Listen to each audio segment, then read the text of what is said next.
বাবুর কাছে আসার চেষ্টা করব। স্যার, আপনার কর্মজীবনে আপনি বহু মানুষের সঙ্গে কথা বলেছেন, বহু ঘটনা দেখেছেন।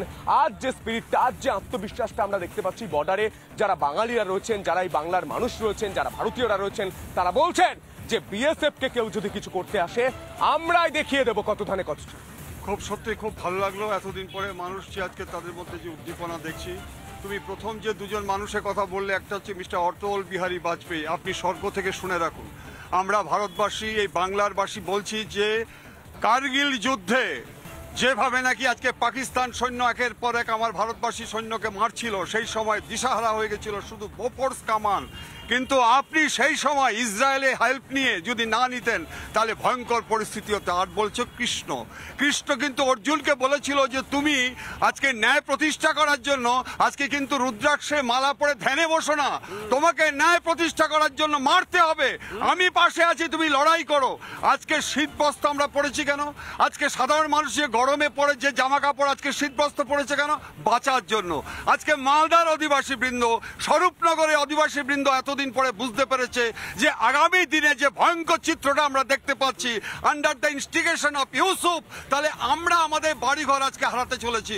অতএব এই বিএসএফ হচ্ছে সেই মানুষগুলো কি বলছেন আমি শোনানোর চেষ্টা করবো। ইতিমধ্যে স্লোগানিং চলছে, ভাস্কর, গোটা দেশের মানুষ দেখছে, গোটা পৃথিবীর মানুষ দেখছে এই মালদায় হচ্ছেটাকে।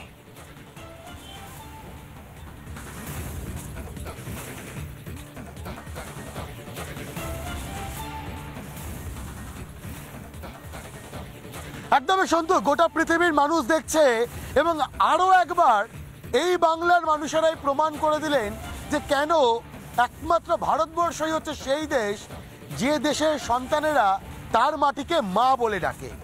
দেখো ছবিগুলো, দেখো ছবিগুলো দেখো। এবং এনারা বলছেন দরকার পড়লে সারা রাত এই ভারতের নামে জয়ধ্বনি করতে করতে সীমান্ত পাহারা দেবেন। শোনাবো। वंदे मातरम, भारत माता के, भारत माता के, भारत माता के, हिंदुस्तान, हिंदुस्तान, हिंदुस्तान, वंदे मातरम। এবং এই জন্যই বোধহয় এই জন্যই বলা হয় যে একমাত্র ভারতই হচ্ছে সেই দেশ যে দেশের মাটিকে মা বলে আমরা সম্বোধন করি। এই যে কি আপনারা বলছিলেন সারা রাত পাহারা দেবেন? হ্যাঁ অবশ্যই, আমরা সারা রাত পাহারা দেওয়ার জন্য প্রস্তুত। আমরা সারা রাত সবাই মিলে পাহারা দেব। আমরা আমাদের একটা সিনেমা থেকে আমাদের একটা ডায়লগ মনে পড়ে সানি দেওয়ালের, কাশ্মীর মাঙ্গো তো দুধ মাঙ্গো তো ক্ষীর দেঙ্গে, কাশ্মীর মাঙ্গো তো চির দেঙ্গে, সেরকম আমাদের দুধ মাঙ্গো তো ক্ষীর দেঙ্গে, কলকাতা মাঙ্গো তো ফাড় কে চির দেঙ্গে। হিন্দুস্তান জিন্দাবাদ।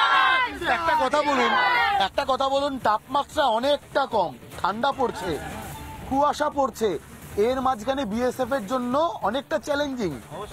আপনারা সারা রাত পাহারা দেবেন বলছেন? আমরা সারা রাত অবশ্যই পাহারা দেব। আমরা বিএসএফ জওয়ানদের সাথে সব সময় আছি, সব সময় রাত ধরে থাকবো বিএসএফ পাশে, আমরা সারা রাত ধরে থাকবো।